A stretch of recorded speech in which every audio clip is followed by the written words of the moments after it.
kur është koha më e mirë për darkë? Ja cilat gabime bëjmë sipas nutricionistëve?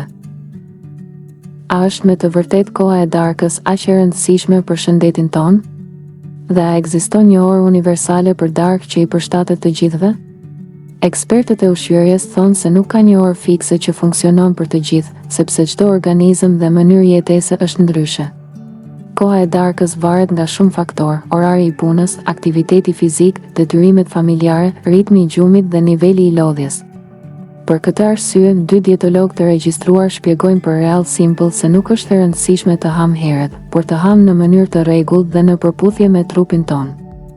Sipas dietologes amerikane Maya Feller, e cila ka titullin magjistre dhe është nutricioniste e certifikuar, e vërteta është se nuk ka një orë të vetme ideale për darkë. Ka shumë faktorë që ndikojnë në mënyrën si trupi reagon ndaj ushqimit. Për një person të shëndetshëm, nuk ka ndonjë ndryshim të madh nëse darka hahet në orën 17 apo në 18:30.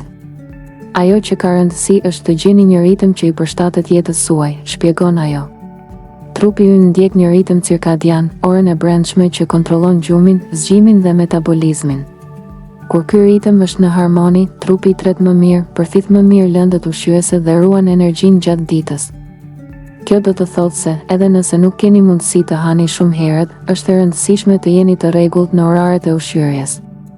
Ushqimet e marra në orare të parashikueshme ndihmojnë në stabilizimin e sheqerit në gjak, në parandalimin e urisë së tepërt para gjumit dhe në përmirësimin e cilësisë së gjumit.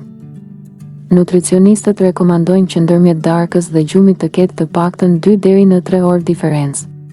Kjo i jep trupit mundësi të përfundojë pjesën më të madhe të tretjes para se të shkojmë në shtrat.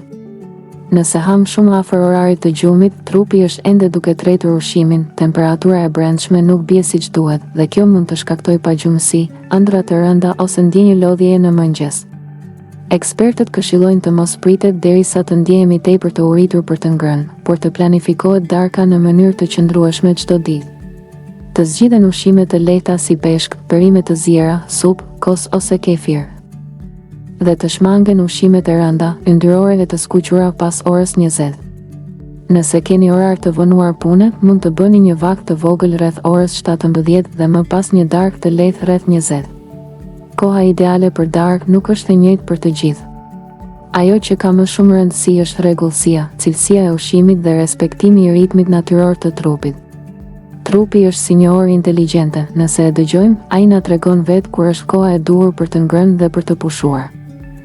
Në qoftë se ju ka pëlqyer kjo video, ju lutemi klikoni butonin subscribe për më tepër.